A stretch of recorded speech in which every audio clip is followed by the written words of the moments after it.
Hello, I'm 6.5 and my name's Mishka. I'm Adrian Roberts, I'm Mishka's dad, and I'm also treasurer and a trustee of Headlines. Oh yes, and I'm 44 years old. Thank you. I'm Laura Sutton. I'm Phil Sutton. We're Zach's parents. Is your name Zach? That was a yes. My grandson Zachary was born nearly 4 years ago with Saethre-Chotzen syndrome. When he was born, and it took them a while to work out what it was that was his condition, there was a big question mark hanging over. We didn't know how long he was going to survive, if he was terribly ill, or any real prognosis, because everybody was quite confused about what was wrong with him. I learned through my daughter and her husband about Headlines charity. Well, Headlines has been a really good support for us in coming to terms with what his condition is and how you deal with it and how it fits in as part of your life. Headlines is a group of dedicated individuals that looks out for vulnerable families with vulnerable children. I'm Wendy Godfrey and I'm chair of Headlines Craniofacial Support, a charity I've been very pleased and honoured to be involved with for around 17 years, since my son Alex was born with a single suture synostosis for which he was operated. I'm really pleased and enthusiastic to be the chair of Headlines and help support families through what's inevitably a difficult time. Headlines came about originally as the Craniofacial Support Group from my wife and I's wish to get in touch with other people in a similar position when our son Michael was born. As is fairly obvious by my face, I was born with a craniosynostosis condition called Crouzon's, and it most obviously shows in my eyes and my mouth and my lips, but it also affects me in other ways, like I have to wear hearing aids and I can't smell anything, and I have abnormally large big toes. That resulted in him having 5 major operations by the time he was 13 months old, which was an interesting time for my wife and I to go through. And throughout that time, we were keen to talk to others, find out why, how, what to expect, what his development could be expected to be. And that all led through to Headlines eventually. Headlines does a number of things to support children and families. Bearing in mind we're very small, we're quite active. We've just developed a new website which we're very proud of and which is interactive. It has a members-only section, but it's also very informative for the general public. And the information leaflets have been written by the consultants across the country, so we know the information is accurate and up to date. I mean, they can print it off, give it to their relatives, because one of the hardest things is not only taking the information in for yourself, but it's also being able to explain to grandparents, aunts, uncles, friends and neighbours, you know, because nobody's too sure what to say. Myself, I mean, like, people do stare, but, I mean, I explain to them, well, I look different. I knew, like, I was different looking, you know, like, all my brothers were like, good looking and all this stuff, you know, but I was like big eyes and all this stuff. I went through my childhood, like, a lot of bullying because I did not have anything to say, just accept it. But now I got something to say when someone said, oh, you got big eyes, I said, well, you got a condition, you know. We can talk about it, you know, if you want to know why he's like that. So, I mean, we got an answer, in a way, for our problem. I do actually, at the moment still, put together the newsletter, which comes out 3 times a year. In our family, we usually fight over who gets to read that first. It's very popular with lots of pictures and stories of how people have fared through their surgery and so on. And that is automatically posted out to all members. Our son Dylan has got Crouzon syndrome, so we go to hospital a lot, and that's where we heard about Headlines. We used to get the magazines first, and then in the magazines it said about the events and stuff.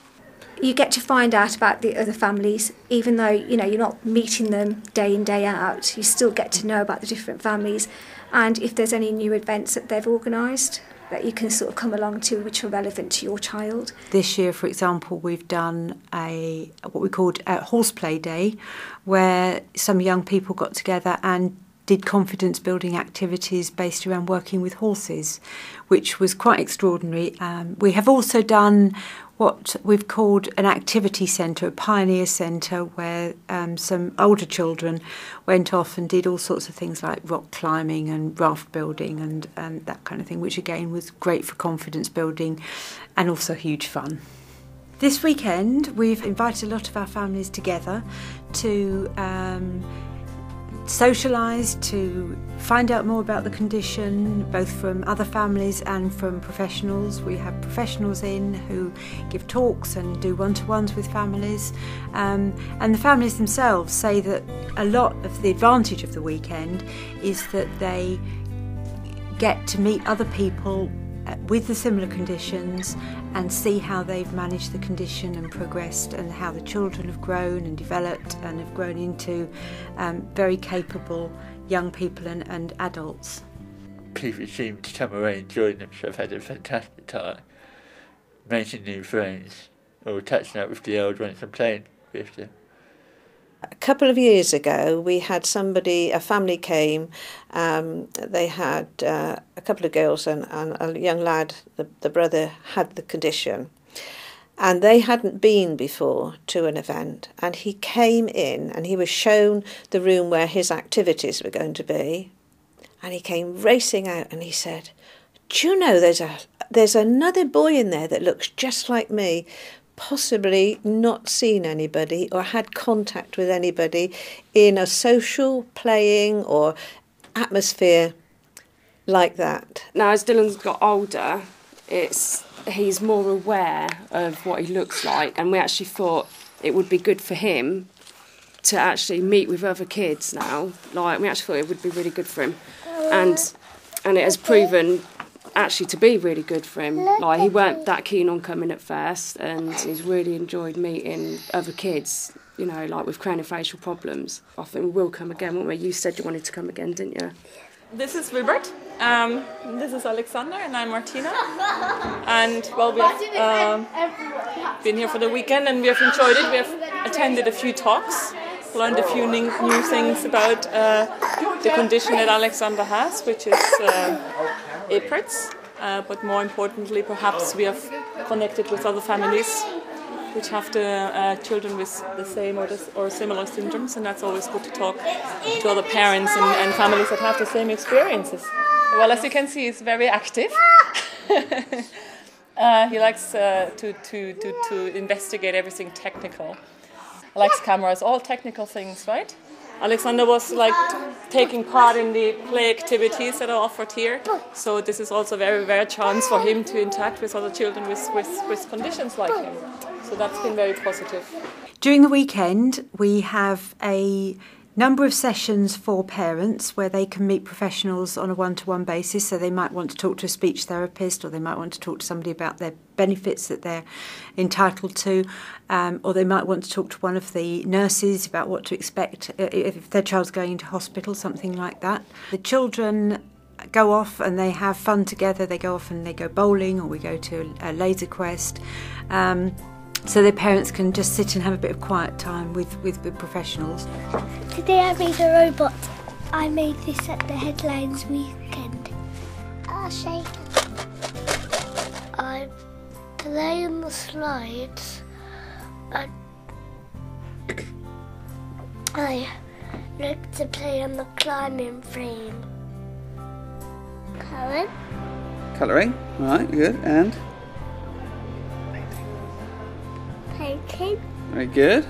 We were playing pirates, played musical statues. Which you won, didn't you? You won a prize in that. We've got drama workshops normally, they're great fun. We just go out and play, and we've got a film at the end of it, and it's good fun to put that all together.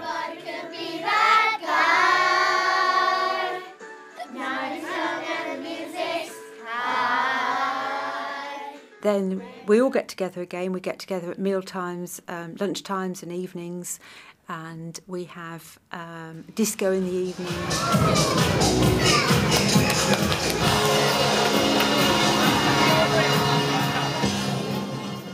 I was dancing and then at the end I felt tired.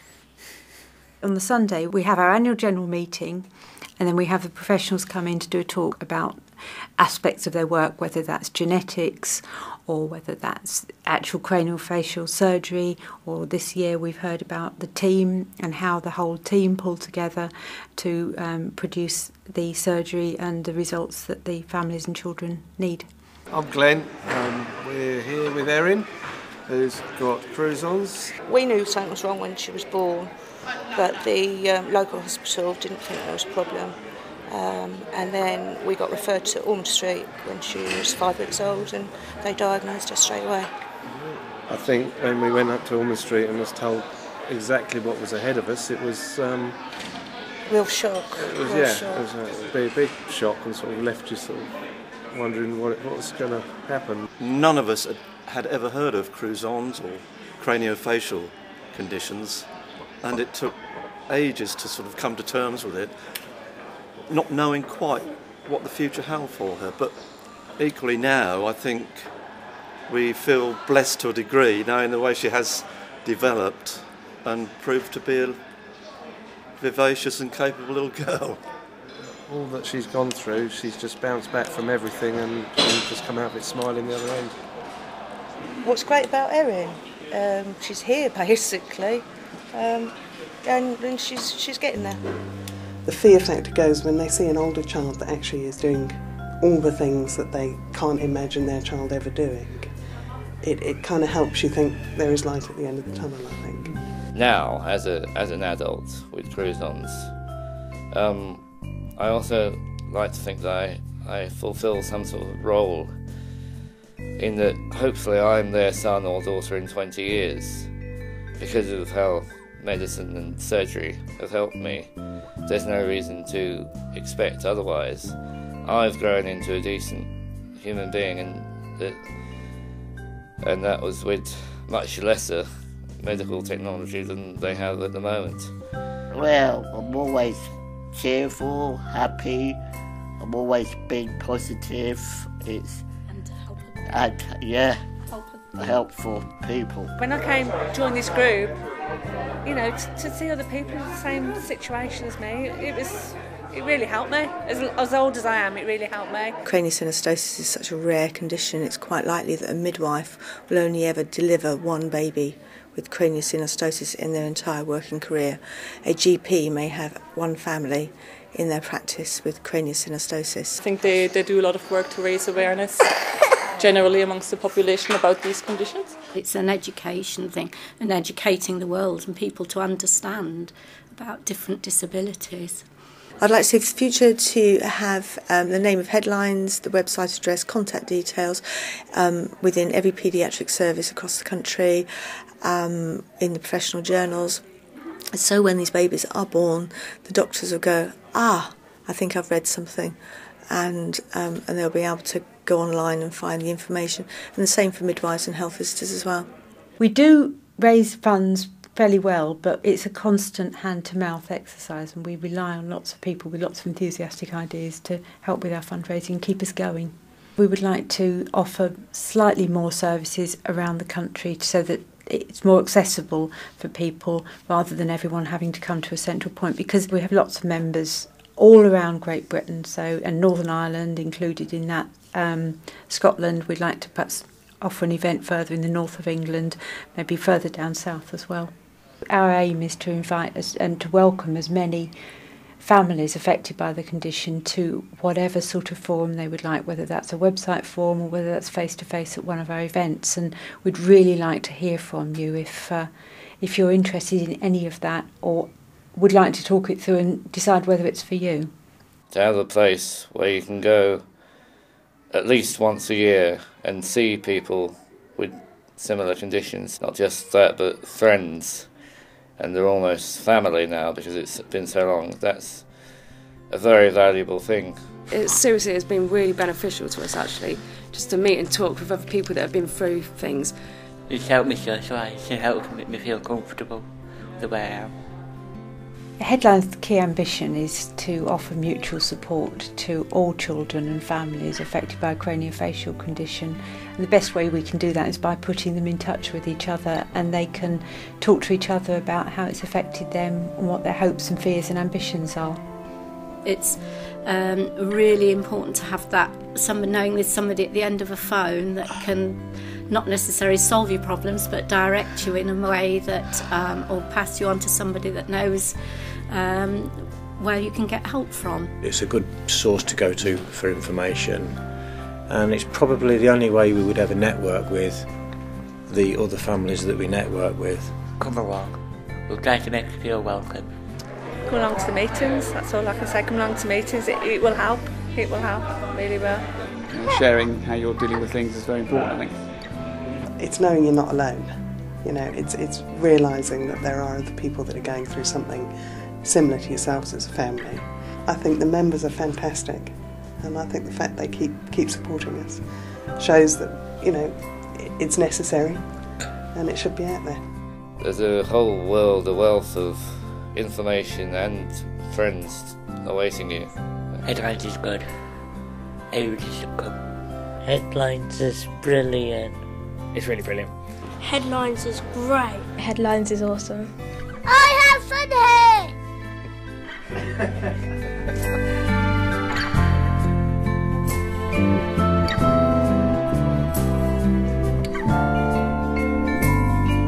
Zach, you say bye-bye? Bye-bye. Bye-bye. Thank you. Right then, play area.